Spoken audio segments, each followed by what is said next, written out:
देखिए आज हम पढ़ेंगे आपका यूनिट नंबर 1 जो कि अलजेब्रा है। उसमें आपका चैप्टर नंबर 4 अरिथमेटिक प्रोग्रेशन, ठीक है ना, जिसको हम लोग एपी के नाम से जानते हैं। इसके बारे में आज हम स्टडी करेंगे। आज हम देखेंगे कि एपी क्या होते हैं, इसमें क्या क्या टर्म होते हैं, एपी कैसे बनते हैं, एपी के कितने टाइप्स होते हैं, ये सबको हम समझेंगे, ठीक है ना। देखिए एपी मैं बोलूंगा, इसका मतलब आप समझिएगा अरिथमेटिक प्रोग्रेशन, उसका शॉर्ट नाम है एपी, ठीक है ना। तो मैं आपके लिए सब चीज जो है प्री डिफाइंड पहले से ले आया हूँ, आपको मैं एक्सप्लेन करके यहाँ पे समझाता हूँ। तो आप देख पा रहे हैं कि सबसे पहले हम तो चैप्टर नंबर 4 है आपका अरिथमेटिक प्रोग्रेशन, जिसको हम लोग एपी नाम से जानते हैं। इसमें सबसे पहले आपको समझना है सीक्वेंस। सीक्वेंस क्या होता है, ठीक है ना। सीक्वेंस क्या होता है, मैंने लिखा हुआ है, a sequence is a arrange of number in a defined order according to same rule.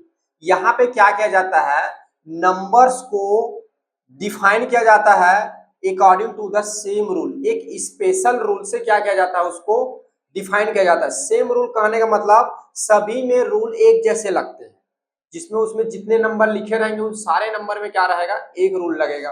कैसे, जैसे कि देखो एग्जांपल नंबर 1, यहाँ पर क्या हो रहा है, 1 2 3 4 लिख रहा हूँ, आप देख पा रहे हो। इसके बाद ये नंबर जो है 1 8 करने पे आ रहा है, इसके बाद ये नंबर 1 8 करने पे आ रहा है, इसके बाद 1 नंबर 8 करने पे आ रहा है, 1 8 करो फिर आगे नंबर मिला। माने ये नंबर आगे मिलते जाएगा। कब मिलेगा, जब इसमें 1 मैं क्या करते जाऊंगा, ऐड करते जाऊंगा, ठीक है ना। तो इन नंबर को क्या किया गया है, स्पेशल अरेंज किया गया है। कौन से रूल में अरेंज किया गया है, +1 करोगे तो ये मिलते जाएगा। सेकेंड वाला देखिए 1 4 9 16 25, इसको भी स्पेशल रूल से अरेंज किया गया। देखो यहाँ पे मैं 3 ऐड कर रहा हूँ, यहाँ पे मैं क्या ऐड करूंगा, 5 ऐड कर रहा हूँ, फिर उसके बाद मैं क्या कर रहा हूँ, 3 के बाद अब 5 आया, 5 पर 7 ऐड कर रहा हूँ, मतलब 2 मोर देन करते जा रहा हूँ। 3 ऐड किया, फिर 5 किया, 2 मोर देन किया, फिर 7 किया, फिर 7 में 2 मोर देन करोगे 9 आ जाएगा। तो 16 में 9 जोड़ोगे तो कितना हो जाएगा, 25 हो जाएगा। अब 9 मोर देन फिर 2 ऐड करूंगा, कितना हो जाएगा, 11। अगले वाले टर्म जो आएगा उसमें +11 करके मैं लिखूंगा। इसमें देख पा रहे हैं स्पेशल रूल लगाया गया। क्या रूल लगाया गया है कि जैसे आगे बढ़ते जाएंगे 2 मोर देन करते जाएंगे, हम 3 करते हैं, ठीक है। इसमें देखिए 2 3 5 7 9 11, ये क्या दिख रहा है, ये आपका ग्रुप ऑफ प्राइम नंबर्स। ये क्या है, प्राइम नंबर्स के ग्रुप है, ठीक है ना। तो ये बोल सकते हैं कलेक्शन जो है, ये अरेंजमेंट है, अरेंज किया गया है किसको, प्राइम नंबर्स के ग्रुप को, ठीक है। इसके बाद आप देख पा रहा हो, यहाँ पर मैंने जो नंबर लिखा हुआ है, ये ऊपर में आपका नेचुरल नंबर है। उसी नेचुरल नंबर को यहाँ पर क्या कर देगा, रेसिप्रोकल कर देगा। रेसिप्रोकल मतलब होता है उसको पलट देना। जैसे 1 लिखा है, 1/2 को समझो, 2/1 है तो क्या हो जाएगा, 1/2 हो जाएगा। कोई नंबर जैसे 5/3 है तो 3/5 हो जाएगा। ऐसे पलट देना उसको। तो ये देख पा रहा हो, ये क्या है, रेसिप्रोकल ऑफ नेचुरल नंबर्स है, ठीक है। इसको देखो 2 4 6 8 10, ये क्या है, आपका इवन नंबर्स का ग्रुप है। तो आपको क्या किया जाएगा, सीक्वेंस मतलब नंबरों को एक स्पेशल रूल में उसको क्या किया जाएगा, अरेंज किया जाएगा, तो उसको हम लोग बोलेंगे सीक्वेंस, ठीक है। सीक्वेंस के बाद फिर आपका आता है सीरीज, ठीक है। सीक्वेंस को 2 भागों में बांटा जाता है, एक होता है सीरीज और एक होता है आपका प्रोग्रेशन, ठीक है ना। तो सीरीज क्या है, इसमें क्या किया जाता है, नंबरों को एडिंग और सब्ट्रैक्शन, एडिंग और सब्ट्रैक्शन के साइन के साथ लिखा जाता है, बस। इसमें यही याद रखना, अगर प्लस प्लस करके दिया गया है या माइनस माइनस करके दिया गया है या plus minus minus minus plus ऐसा करके कुछ अरेंज किया रहेगा, लेकिन विथ साइन रहेगा, ठीक है। तो उसको हम लोग बोलेंगे सीक्वेंस। जैसे कि आप देख पा रहे हो 1 + 2 + 3 + 4 + 5 + 6 प्लस आगे वैसे एंड सो ऑन आगे चलते जाएगा। इसमें देखो 2 + 4 6 8 प्लस करते करते एंड सो ऑन आगे चलेगा। इसमें माइनस माइनस लगा हुआ है, एंड सो ऑन करते वो आगे चलेगा, ठीक है। तो ये हो गई आपका सीरीज। हालांकि आपके सिलेबस में सीरीज है, कहीं कहीं पे देखने को मिलता है, लेकिन मेन जो समझना आपको, मेन आपके लिए टॉपिक है प्रोग्रेशन, जो कि आपकी चैप्टर का मेन है। देखो प्रोग्रेशन क्या होता है, अब progression is a specialized type of a sequence. Sequence का क्या है, वो स्पेशल टाइप है, ठीक है ना। Where the term progress in a define orderly manner according to a uniform logical law or general formula of the nth term. इसको क्या किया जाता है, एक स्पेशल ऑर्डर में जमाया जाता है, स्पेशल ऑर्डर में इसको लिखा जाता है, ठीक है ना। और एक क्या रहता है, लॉजिकल ऑर्डर रहता है, समझ में आ गया। मतलब एक उसका फिक्स रहता है कि ये नंबर आएगा, उसके बाद ये आएगा, उसके बाद ये आएगा। और इसको क्या कर सकते हैं, nth टर्म के रूप में लिख सकते हैं, nth टर्म के रूप में लिख सकते हैं। देखो कैसे आगे पता चलेगा, लेकिन इसमें मेन चीज आपको ये समझना है कि इसमें क्या रहता है, एक स्पेशल ऑर्डर में डिफाइन किया जाता है, स्पेशल रूल के तहत, ठीक है ना। देखिए कैसे, 1 2 3 4 5, आप देख पा रहा हूं 1 में जब 1 ऐड कर रहा हूं 2 आ रहा है, 2 में 3 ऐड कर रहा हूं 4 आ रहा है, 3 में 4 ऐड कर रहा हूं, सॉरी जी 1 ऐड कर रहा हूं कितना आ रहा है 4 आ रहा है, इसमें 1 ऐड कर रहा हूं कितना आ रहा है 5 आ रहा है, ठीक है ना। एक चीज ध्यान रखना, यहाँ पर देखो ये सीक्वेंस जो है, जैसे कि ये वाली सीक्वेंस, इसमें 1 ऐड किए, सॉरी 3 किए, फिर 5 किए, फिर किए, तो ये नहीं होगा। ये इसमें जो होगा एक फिक्स्ड रूल लगेगा, जैसे कि इसमें बार बार रूल चेंज हो रहा है, इसमें 3 ऐड करोगे, इसमें 5 ऐड करोगे, इसमें 7 ऐड करोगे, इसमें 9 ऐड करोगे, लेकिन प्रोग्रेशन का कहना है इसमें जो रूल लगेगा वो एक स्पेशल रूल लगेगा, लॉजिकल रूल लगेगा, और सभी में वो रूल लगेगा सारे टर्म। जैसे कि सभी टर्म में 1 1 1 1 ऐड कर रहा हूँ ना, सभी में 1 1 ही ऐड करूंगा, मैं एक में 1, एक में 3, एक में 4, एक में 5 ऐसा ऐड नहीं कर सकता। क्लियर है। इसको देखिए 3 5 7, इसमें देखो 2 ऐड हो रहा है, इसमें 2 ऐड हो रहा है, आगे और 2 ऐड होते आपके नंबर आएंगे। अब देखो मैंने लास्ट में जो टर्म, इसको nth टर्म के रूप में लिख सकते हैं। देखो इसको लिखूंगा nth मतलब n की वैल्यू रखूंगा 1 2 3 4, तो मुझे नंबर मिलते जाएगा। इसमें देखो 2n + 1, इसमें n की वैल्यू 1 2 3 पुट करो, 1 पुट करो, देखो 2 प्लस सॉरी 2 × 1 2 हो गया, +1 3 आ गया, 2 पुट करो, 4 + 1 5 आ गया, 3 पुट करो, 6 + 1 7 आ गया। तो ये मतलब nth टर्म बोलते हैं इसको, ये समझ लो, ये इसका जो है nth टर्म क्या होगा 2n + 1 होगा, ठीक है ना। अब इसके बारे में nth टर्म आप जब आगे क्लास जब जाओगे 11th में, ज्यादा इसके बारे में पढ़ोगे, ठीक है ना। nth टर्म की यहाँ पे सिर्फ थोड़ी सी आपको व्यू दिखाया गया है कि इस टाइप का है करके, ठीक है ना। इसके बारे में कैसे बनता है, इसमें कैसे ट्रिक लगता है, ये आप लोग को धीरे धीरे बाद में समझ में आ जाएगा, ठीक है ना। तो क्लियर है, इसको nth टर्म के रूप में लिख सकते हैं। एक चीज ध्यान रखना, इसमें जो है एक स्पेशल रूल लगता है, जो सारे टर्म में वही नंबर ऐड होकर अगला टर्म मिलेगा, ठीक है ना। नेक्स्ट टर्म लाने के लिए प्रीवियस टर्म में एक स्पेशल नंबर को ऐड करेंगे, ठीक है। आगे देखो, आगे उस स्पेशल टर्म का क्या नाम है आगे हम पढ़ेंगे। हाँ, अब इसको जो है, इसके बाद जो आता है आपका अरिथमेटिक प्रोग्रेशन आता है, ठीक है ना। अरिथमेटिक प्रोग्रेशन क्या है, देखो an arithmetic progression AP is a sequence of number in which the difference between any two consecutive मतलब क्रम से आने वाला, ठीक है ना। जैसे 2 के बाद 4 आएगा, जैसे 1 2 3 4 ऐसे भी बोल सकते हैं। 2 के बाद अगर 2 8 करके ला रहे तो 4 आएगा, 6 आएगा, 8 आएगा, 10 आएगा, कॉन्जिक्यूटिव उसे बोलेंगे ना, क्रम से आने वाले नंबर, ठीक है। इन अ कांस्टेंट वैल्यू, इनके बीच में क्या रहेगा, इसमें एक ऐसा सीक्वेंस रहेगा जो इनके बीच में एक कॉन्जिक्यूटिव जो नंबर रहेंगे उनके बीच में एक कांस्टेंट वैल्यू रहेगा। कैसा रहेगा, कांस्टेंट वैल्यू, जो कॉन्जिक्यूटिव नंबर जो आते जाएंगे उसमें कांस्टेंट वैल्यू रहेगा, उस कांस्टेंट वैल्यू का ही नाम क्या है, कॉमन डिफरेंस, ठीक है। देखो एग्जांपल देखो, 1 8 कर रहा हूं 1 2 आ रहा है, 8 कर रहा हूं 3 आ रहा है, 1 8 कर रहा हूं 4 आ रहा है, 1 8 कर रहा हूं 5 आ रहा है। एक देखो जो नंबर बार बार रिपीट हो रहा है, ठीक है ना। कौन सी नंबर रिपीट हो रहा है, 1, कांस्टेंट वैल्यू है, वो चेंज नहीं हो रहा। कांस्टेंट वैल्यू किसको बोलते हैं, जो चेंज ना हो। मैंने बताया था आप लोगों को, चेंज हो जाएगा तो क्या कहलाएगा, वेरिएबल कहलाएगा। तो कांस्टेंट वैल्यू इसलिए लिखा है क्योंकि वो वैल्यू चेंज नहीं होगा, 1 ऐड हो रहा है तो 1 1 1 1 ही ऐड होगा, ठीक है। और उसी को फिर हम लोग क्या बोलेंगे, कॉमन डिफरेंस बोलेंगे। इसमें देखिए 2 ऐड हो रहा है, 2 में 2 ऐड हुआ 4 आया, 2 ऐड हुआ 6 आया, 2 ऐड हुआ 8 आया, 2 ऐड हुआ 10 आया, और 2 ऐड होते जाएगा तो लास्ट में आपको क्या मिलेगा, 100 मिलेगा, ठीक है। इसमें देखिए 5 में सॉरी 50 में 5 माइनस हो रहा है, ठीक है। अब देखो आप बोलोगे सर आपने तो 8 लिखवाया कि आपने 8 बोला, तो -8 एक ही बात है ना। जैसे कि मैं बोल दूं 50 में आप प्लस करो -5 को, तो मैं -5 तो ऐड ही कर रहा हूं ना, तो आपको ऐड मतलब साइन को चेंज कर देगा तो क्या हो जाएगा, माइनस हो जाएगा, लेकिन बोलते हैं ऐड ही है, ठीक है ना। तो उससे कंफ्यूज नहीं होना है। तो यहाँ पर देखो 5 मैंने क्या कर दिया, माइनस कर दिया, समझो, ठीक है। यहाँ भी 5 माइनस कर दिया, यहाँ भी 5 माइनस, ऐसे करते करते जाऊंगा तो लास्ट में कहां तक जाएगा, ये सीरीज 5 तक जाएगा, ठीक है ना। ये जो सीक्वेंस है ये 5 तक जाएगा, क्लियर है। इसमें देखो 10 में 10 ऐड किया 20, 10 ऐड किया 30, 10 ऐड किया 40, 10 ऐड किया 50 एंड सो ऑन करते आगे जाएगा। मतलब इसमें आपको क्या देखने को मिल रहा है, एक स्पेशल कांस्टेंट वैल्यू देखने को मिल रहा है, जिसको जब मैं ऐड करते जा रहा हूं तो मुझे नेक्स्ट टर्म मिलते जा रहा है, ठीक है ना। हाँ, अब बात आई जो कॉमन डिफरेंस है। कॉमन डिफरेंस को जो है हम डी से डिनोट करते हैं। किससे डिनोट करते हैं? डी से। ठीक है, डी इज इक्वल होता है नेक्स्ट टर्म में माइनस करना आपका previous term, next term minus previous term. इसको शॉर्ट फॉर्म में लिख सकते हैं D is equal to N T minus P T. अब ये कॉमन डिफरेंस क्या होता है इसको हम एक एग्जांपल से समझते हैं। उसके लिए मैंने एक सीक्वेंस लिया है, या बोल सकता हूँ मैंने एक एपी लिया है, क्योंकि अब हम एपी पहुंच गए हैं तो इसको जो है हम एपी बोल सकते हैं। एपी का रूल इसमें लगा हुआ है। एक मैंने एपी क्या लिया है 2 4 6 8 10। ठीक है, अब थोड़ा सा हम टर्म को समझ लेते हैं। जो पहला जो रहता है उसको एपी का फर्स्ट टर्म बोलते हैं, सेकंड में आता है उसको सेकंड टर्म, थर्ड में आएगा उसको थर्ड टर्म, फोर्थ में आएगा फोर्थ टर्म, फिफ्थ में आएगा फिफ्थ टर्म, और उधर आगे फिफ्थ टर्म जो होगा आपका आगे बढ़ते जाएगा जितने आते जाएगा। और ठीक है, अब देखिए इसमें आपको डी निकालना है, तो डी निकालने का क्या है? Next term.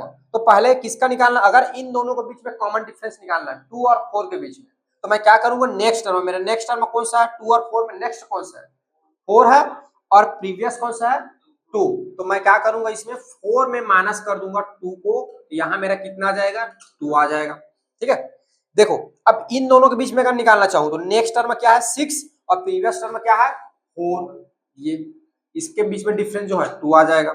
अगर इन दोनों के बीच में निकालना चाहूं तो नेक्स्ट टर्म है 8 और प्रीवियस टर्म है मेरा 6, तो ये हो जाएगा 8 माइनस 6, और इसके बीच जो डिफरेंस आएगा ये देख पा रहा हूं सभी के बीच में क्या हो रहा है? डिफरेंस सेम आ रहा है। ठीक है, तो इसी जो सेम डिफरेंस हो रहा था उसी को हम लोग बोलते हैं कॉमन डिफरेंस। ठीक है, तो एपी कब होगा, अरिथमेटिक प्रोग्रेशन कब होगा? तो आप ये समझिए कि एक सीक्वेंस दिया रहेगा, उस सीक्वेंस के बीच में जो डिफरेंस जो रहेगा वो सेम रहेगा। ठीक है, सीक्वेंस के बीच में जितने टर्म आएंगे उन टर्म के बीच में आपको डिफरेंस चेक करनी है। अगर डिफरेंस सभी में इक्वल है यानी वो क्या है? अरिथमेटिक प्रोग्रेशन है। अगर इक्वल नहीं है तो अरिथमेटिक प्रोग्रेशन नहीं है। और उस डिफरेंस को क्या बोलते हैं? उस डिफरेंस को ही हम लोग पूरा नाम है कॉमन डिफरेंस, जिसको हम जो है डी से डिनोट करते हैं। ठीक है, और इसको कैसे निकालेंगे? नेक्स्ट टर्म में माइनस करेंगे प्रीवियस टर्म। क्लियर है? तो आप लोगों को मैंने बता दिया सीक्वेंस क्या है, सीरीज क्या है, उसके बाद प्रोग्रेशन देखें, फिर अरिथमेटिक प्रोग्रेशन और कॉमन डिफरेंस। ठीक है, अरिथमेटिक प्रोग्रेशन को मैं पुनः क्लियर करना चाहूंगा, आप लोग ध्यान देना। उनके बीच में जो डिफरेंस जो रहेगा वो सेम रहेगा, जो उसको हम लोग बोलते हैं कॉमन डिफरेंस। ठीक है, चलिए इसको नोट डाउन करिए आप लोग। देखिए अब हम समझेंगे आपका टाइप्स ऑफ एपी। तो एपी के आपके दो टाइप्स होते हैं, एक होता है फाइनाइट और एक होता है इनफाइनाइट। ठीक है, आप नाम से ही क्लियर है। फाइनाइट मतलब जिसमें क्या रहेगा? टर्म जो है फाइनाइट रहेगा। ठीक है, देखिए मैंने डेफिनेशंस लिख दिया है। अब finite AP is a arithmetic progression that has a limited को हम लोग और एक और क्या नाम है? Fixed number. ठीक है ना, आप term it always has a defined last term. क्या बोल रहा है? इसमें जो होगा आपको पहचानने का क्या तरीका है? इसमें फाइनाइट टर्म रहेगा और ऑलवेज आपको लास्ट टर्म दिया रहेगा। इसकी क्या पहचान है? फाइनाइट एपी का आपको लास्ट टर्म दिया रहेगा। जैसे कि देखिए यहाँ पे 2 + 4 + 6 + 8 एंड सो ऑन करते हुए कहां तक जा रहा है? 100 तक। ये 100 क्या होगा? ये लास्ट टर्म होगा। ठीक है ना, इसमें देखिए 50 45 40 35 एंड सो ऑन करते कहां तक जा रहा है? 5 तक। इसका लास्ट टर्म क्या है? 5 है। तो जहां आपको लास्ट टर्म दिया रहा है वो आपका कैसा एपी होगा? फाइनाइट एपी होगा। अब इनफाइनाइट एपी क्या होता है? An infinite AP arithmetic progression that has an unlimited numbers of terms. जो कैसे टर्म्स रहेंगे? अनलिमिटेड रहेगा, उसमें पता नहीं कितना हो सकता है। ठीक है ना, देखो it doesn't have a last term and goes on forever. इसमें जो है ये समझिए लास्ट टर्म आपको नहीं दिया रहेगा, एंड सो ऑन लग के उधर चलते रहेगा आगे। ठीक है ना, एंड सो ऑन मतलब क्या होता है? इसी तरह और आगे नंबर्स आते रहेंगे, जो रूल से चल रहा है उसी रूल से। तो देखिए 1 2 3 4 and so on, last term दिख रहा है क्या? नहीं, तो ये क्या है? इनफाइनाइट है। 10 20 30 40 50 एंड सो ऑन, ये क्या है? इनफाइनाइट है। ठीक है, आगे देखिए जर्नल फॉर्म या इसको हम लोग बोलते हैं स्टैंडर्ड फॉर्म। ठीक है ना, दो नाम होते हैं, कहीं जर्नल लिखा जाता है, कहीं स्टैंडर्ड लिखा जाता है। ये एपी का है। तो देखिए इसको कैसे लिखते हैं? A plus D, A plus 2d, A plus 3d, A plus 4d and so on. यहाँ पर देखिए एक चीज और लगा, एंड सो ऑन। आगे नंबर आएगा तो A plus 5d, A plus 6d, A plus 7d, ऐसे करते करते करते क्या होगा? वो कंटिन्यू आगे बढ़ते जाएगा। जिसमें ए जो है आपका फर्स्ट टर्म कहलाएगा, ए प्लस डी जो है आपका सेकंड टर्म है, ए प्लस 2d जो है आपका थर्ड टर्म है, ए प्लस 3d क्या फोर्थ टर्म है, ए प्लस 5d आपका फिफ्थ टर्म है। ठीक है ना, इसमें देखिएगा एक चीज आपको ध्यान देने वाली बात यह है जितने आप टर्म लिखे रहेंगे डी में उतने नंबर कम रहते हैं। जैसे कि देखो ये सेकंड टर्म है तो यहाँ पे डी कितना 1 है, यहाँ पे थर्ड टर्म है डी कितना है 2 है, ये फोर्थ टर्म है डी कितना है 3 है, ये फिफ्थ टर्म है डी कितना है 4 है। इस चीज को आप ध्यान रखेंगे, ठीक है ना। ए क्या है आप जान रहे फर्स्ट टर्म है और डी क्या है आपका कॉमन डिफरेंस है, ठीक है। अब देखिए यहाँ पर Annette term of arithmetic progression, Annette term देखते हैं जो कि आपका ये समझिए कि पूरे प्रश्न जो है एक्सरसाइज के इसी पे डिपेंड है, एक फार्मूला पे, ठीक है। देखिए तो एनेट टर्म कैसे हम निकालेंगे, तो मैंने क्या किया एक एपी बना लिया, एक मैंने सीक्वेंस ले लिया, वो क्या है a1 a2 a3 and so on करते कहां तक जा रहा है n तक जा रहा है। अब n क्या है कोई भी नंबर हो सकता है, ठीक है, वो जितना आगे बढ़ा उतना बढ़ेगा। तो ये एपी है, तो यहाँ पर मैंने लेट कर लिया है ए मेरा क्या है फर्स्ट टर्म है और डी मेरा क्या है कॉमन डिफरेंस है। अब देखिए फर्स्ट टर्म में क्या होगा एपी का, तो मैंने अभी क्या बताया जनरल फॉर्म क्या होगा ए होगा। सेकंड टर्म में क्या होगा एपी का a2। अब भैया ये क्या है अपना जनरल फॉर्म में हम समझ रहे हैं, ठीक है ना। तो यहाँ पर a1 क्या होगा इसके बराबर होगा a लिखता हूँ। अब समझो सेकंड टर्म में क्या होगा एपी का a प्लस डी होगा, थर्ड टर्म में क्या होगा a प्लस 2d होगा, फोर्थ टर्म में क्या होगा a प्लस 3d होगा। अब ये इसको देखो हम ऐसे लिख सकते हैं, देखो a को मैंने क्या कर दिया डायरेक्ट a लिख दिया। अब देखिए कौन सा टर्म है ये सेकंड टर्म है, तो डी को मैं क्या लिख सकता हूँ 2 - 1 लिख सकता हूँ। मतलब ये जो बता रहा हूँ ये पहले जो लिख रहा हूँ क्या है आपका नंबर ऑफ टर्म है, क्या है ये नंबर ऑफ टर्म्स है। तो कितने टर्म्स हैं 2 टर्म्स हैं, और जब इसमें 1 माइनस करूंगा तो देखो a प्लस डी आ जाएगा, तो मैं इसको ऐसा लिख सकता हूँ, ठीक है। अब देखो a प्लस 2d इसको मैं लिख सकता हूँ a प्लस 3d, कितना है कौन सा टर्म है ये थर्ड टर्म है, तो इसको मैं लिख सकता हूँ 3 - 1, तो ये कितना आ जाएगा a प्लस 2d। इसको देखो a प्लस 3d, तो मैं इसको लिख सकता हूँ 4 - 1, ठीक है। ये देखो ये नंबर जो है पहला दूसरा मान फर्स्ट सेकंड थर्ड फोर्थ करते करते करते करते आगे जाएगा, तो लास्ट में हमको कौन सा टर्म मिलेगा एनेट टर्म, कौन सा टर्म मिलेगा एनेट टर्म। तो एनेट टर्म क्या होगा, एनेट टर्म को हम डिनोट करेंगे a। देखो इसको कैसे लिखते हैं a और नीचे में लिखते हैं n, जैसे इसमें लिखा हूं ना a और नीचे में लिखता हूं 1, a नीचे में लिखता हूं 2, a नीचे में लिखते हैं 3 उसका, ठीक है ना। तो ये क्या हो जाएगा एनेट टर्म है तो a n, ठीक है। अब n तो इसके आधार पे बनाओ a की जगह a आ जाएगा, प्लस देखो जितना टर्म है कौन सा टर्म है एनेट टर्म है, देखो नंबर ऑफ टर्म को पहले लिखते हैं उसमें क्या कर देते हैं 1 लेस देन कर देते हैं, 1 क्या कर देते हैं माइनस कर देते हैं। तो एनेट टर्म क्या बन जाए आपका a plus n minus 1 into D कर देंगे, ठीक है। तो एनेट टर्म कैसे डिराइव हुआ समझ में आया, इसके बेस पर क्या हुआ ये एनेट टर्म। तो हमारा एनेट टर्म क्या होता है a plus n minus 1 into क्या होता है डी होता है, ठीक है। अब देखिए हम एपी कितने प्रकार के एपी पढ़ेंगे, 2 प्रकार के एपी, एक तो फाइनाइट रहेगा एक तो इनफाइनाइट रहेगा। जब एपी इनफाइनाइट है तब तो हम ये रूल लगाएंगे, लेकिन फाइनाइट एपी में आपको क्या है लास्ट टर्म दिया रहेगा, क्या दिया रहेगा लास्ट टर्म। देखो लास्ट टर्म हमको हम बेसिक रूप से एल से डिनोट करते हैं, एल फॉर लास्ट, इससे डिनोट करते हैं एल फॉर लास्ट, ठीक है। लेकिन क्या होगा आपके बुक्स में जो है इसको एल ना लिख के एन ही लिखता है, वो ये मानता है कि ये सीरीज का लास्ट टर्म जो होगा एनएफ टर्म होगा, समझ में आएगा। अलग से एल ना लिख के आपकी जो बुक में जो है सभी जगह एल को एनएथ ही लिखा गया है, और उसने लेट किया हुआ है कि हमारा जो एनएथ जो है वो क्या है लास्ट टर्म है, ठीक है। तो आपके बुक में मैं एल लिखूं या एनएथ लिखूं, दोनों अगर एनएथ लिखूं वहां पे डिफाइन करूंगा nth equal to last term, ठीक है। तो आपके बुक में लास्ट टर्म को एनएथ लिखेगा, तो आप लोग कंफ्यूज ना होना, ये एनएथ टर्म है, एनएथ मतलब लास्ट टर्म है, समझो एनएथ के बाद उस साइड नहीं जाता है, ठीक है ना। तो ये फार्मूला भी है, और इसको कभी एनएथ को लास्ट मान के चलेगा तो यही एन करके उसको लास्ट टर्म भी आपके बुक में लिखेगा, ठीक है ना। एक लिखना चाहिए था एल, लेकिन ये भी लिख रहा है तो कोई बात नहीं, दोनों को तो एल भी लिखे चाहे ये भी लिखे, दोनों एक ही बात है, ठीक है ना। तो उस अब देखो जब हमारा लास्ट टर्म मिल जाएगा तब ये आपका फार्मूला बन जाएगा। हमने क्या किया यहाँ पे ये जो तुम्हारा एनएथ जो टर्म आ रहा है उसको हमने क्या मान लिया लास्ट मान लिया, तो ये क्या हो जाएगा ए एन, इसी को मैं लिख दिया एन लास्ट टर्म, यहाँ पे क्या है ये दोनों लास्ट टर्म है, ठीक है। तो ये फार्मूला बन जाएगा A plus N minus 1 into D. तो जब आपको एनएथ टर्म निकालने के लिए बोलो कोई भी टर्म निकालो तो ये वाला फार्मूला यूज करना, लास्ट टर्म बोले तब भी वही फार्मूला लगेगा, ये वाला यूज करना, बस यहाँ पे चेंज हो जाएगा, ये एनएथ ना होकर लास्ट टर्म हो जाएगा, ठीक है। चलिए अब देखिए इसमें देख लेते हैं ए जो है आपका फर्स्ट टर्म है, ए को तो आप जान ही रहे हैं। एन क्या है यहाँ पे, एन क्या है नंबर ऑफ टर्म है, जितने आपको नंबर बोलेगा उसका टर्म है वो, ठीक है। डी क्या है यहाँ पे कॉमन डिफरेंस, कैसे निकाल दें next term minus previous term, A N क्या है, ए एन है आपका nth term, number of nth term. क्या पढ़ेंगे इसको, इनेट टर्म भी बोलते हैं या नंबर ऑफ इनेट टर्म, माने इनवे टर्म का नंबर क्या है ये बोल रहा है, ठीक है। अब देखिए जब इसी एन को जब एन ले ले तो इस ये क्या बन जाएगा हमारा लास्ट टर्म बन जाएगा, ठीक है। तो आपके बुक में जो है अलग अलग केस में जो है ये दोनों कभी इनेट टर्म भी बनेगा कभी लास्ट टर्म भी बनेगा, ठीक है। वो क्वेश्चंस पे डिपेंड करेगा कि इनेट टर्म लेंगे कि उसको लास्ट टर्म लेंगे, क्लियर है। तो इस चीज को थोड़ा सा आप ध्यान रखिएगा, ठीक है, समझ में आ गया। हाँ, इसमें जो है ये सीक्वेंस याद रखिएगा, सीक्वेंस बोलता हूँ जनरल फॉर्म याद रखिएगा, ये इसका सीरीज कैसे चलता है, वन लेस देन रहता है डी, ध्यान रखिएगा पहले में डी नहीं है वो जीरो हो जाएगा, ठीक है। इसमें वन लेस थर्ड है तो टू हो रहा है, देखो फोर्थ है थ्री डी हो रहा है, फिफ्थ है तो फोर डी हो रहा है, ठीक है। और यहाँ पे आपका लिनियर टर्म का फार्मूला क्या है, A plus N minus one into D, और लास्ट टर्म में क्या होगा A plus N minus one into D, ठीक है। चलो लिखो इसको।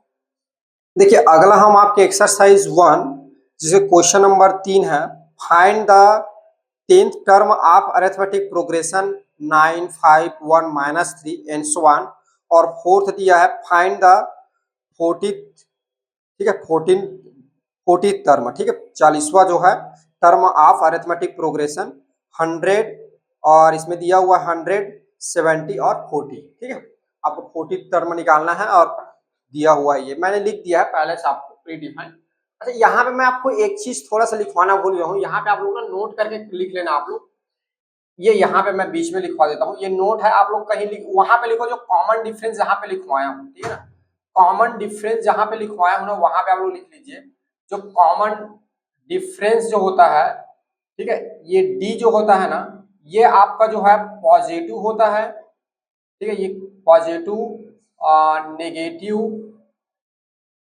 एंड जीरो, ये तीनों होते हैं, ठीक है। पॉजिटिव भी मिलता है आपको, नेगेटिव भी मिलता है और जीरो भी मिलता है, इसको नोट कर लीजिएगा, एग्जाम में क्या है 1 नंबर में पूछ देता है कभी कभी, ठीक है ना। कि कॉमन डिफरेंस क्या क्या होते हैं, तो कॉमन डिफरेंस जो होता है आपका पॉजिटिव भी होता है, नेगेटिव भी होता है और जीरो भी होता है, तीनों आपको मिलता है, ठीक है, इसको नोट कर लीजिएगा। चलिए खैर हम जो है अपने क्वेश्चन पे आते हैं, क्वेश्चन नंबर 1 पे। तो देख रहे हैं एक एपी दिया हुआ है, इसमें आपको क्या करना है 10th टर्म फाइंड करना है, ठीक है ना। तो आप लोग को सबसे पहले वी नो दैट, ठीक है, nth टर्म क्या होता है, nth टर्म क्या होता है एपी का, nth टर्म का फार्मूला क्या होता है, एन इक्वल होता है आपका A plus N minus one into क्या होता है डी होता है, ये फार्मूला होता है आपका। अब देखिए इसमें क्या क्या चाहिए हमको, पहले क्या चाहिए ए चाहिए, ए क्या है आपका फर्स्ट टर्म है, ए क्या है फर्स्ट टर्म है, ठीक है ना। तो ए आपका फर्स्ट टर्म है, तो यहाँ पे देखो ये जो एपी दिया हुआ है इसमें क्या फर्स्ट सेकंड थर्ड और ये फोर्थ टर्म है, तो फर्स्ट टर्म आपको क्या हो जाएगा ए इक्वल कितना मिल गया 9 मिल गया, ठीक है। एन क्या है, एन क्या है आपका नंबर ऑफ टर्म है, तो कितने टर्म फाइंड करना है, कितने टर्म 10th टर्म फाइंड करना है, तो एन की वैल्यू क्या हो जाएगी 10 हो जाएगा, ठीक है।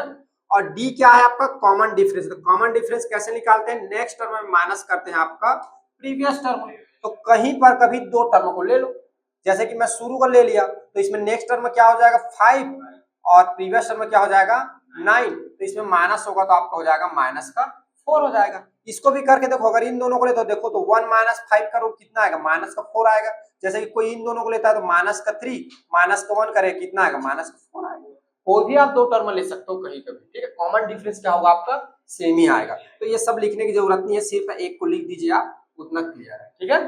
तो ये हो जाएगा, अभी आपको मिल गया। अब क्या करिए पुट द वैल्यू, ठीक है, पुट द वैल्यू, जो ऊपर फार्मूला दिया गया है उसमें वैल्यू पुट कर दीजिए। तो nth टर्म को हम ए एन से डिनोट करते हैं, ठीक है ना, लेकिन n की वैल्यू क्या होगी यहाँ पे 10, तो अब यहाँ पे क्या लिखेंगे 10th टर्म के लिए ए 10 लिखेंगे, ठीक है, इज इक्वल टू ए की वैल्यू पुट करिए 9 प्लस एन की वैल्यू 10 माइनस 1 और डी की वैल्यू हमने निकाल लिया माइनस का 4, आगे आपका हो जाएगा 9 प्लस 10 में 1 जाएगा तो आ जाएगा 9, ठीक है, और इधर आपका हो जाएगा माइनस का 4, तो ये हो जाएगा 9, देखो माइनस और यहाँ पे प्लस यहाँ पे माइनस, तो क्या हो जाएगा दोनों माइनस हो जाएगा, और 9 का मल्टीप्लाई जब 4 के साथ होगा तो 36 आएगा, ठीक है। अब 36 में आप 9 माइनस कर दीजिए तो ये आपको हो जाएगा -27, ठीक है ना। तो A10 की वैल्यू जो है कितना आ जाएगा आपका -27 आ जाएगा। सो याद लिख सकते हो देयर फॉर 10th टर्म, ठीक है, 10th टर्म ऑफ एपी, जो एपी दिया हुआ उसका 10th टर्म जो होगा 8n इक्वल कितना मिलेगा आपको -27। इसका कहने का मतलब ये देखो, ये first term, second term, third term, fourth term आगे चले जाओगे तो 10th टर्म जो मिलेगा आपको कितना मिलेगा, -27 मिलेगा। ठीक है ना, ये आपका आंसर है। इसमें देखिए, अब इसमें जो दिया है एपी चेंज है और आपको इसमें जो है 40वां पद निकालना है, 40 टर्म निकालना है आपको। तो सबसे पहले आप फार्मूला लिख दीजिए। जब आप फार्मूला लिखेंगे तो आपको समझ में आ जाएगा कि अपने को क्या क्या फाइंड करनी है। तो एनथ टर्म यहाँ पे फार्मूला लगाना है। तो nth term an is equal to आपका होता है a plus N minus 1 into क्या हो जाएगा d। ठीक है, ये आपका हो गया फार्मूला। अब देखिए यहाँ पे वैल्यू देख लीजिए, a की वैल्यू क्या है, यहाँ पे फर्स्ट टर्म क्या है आपका 100 है।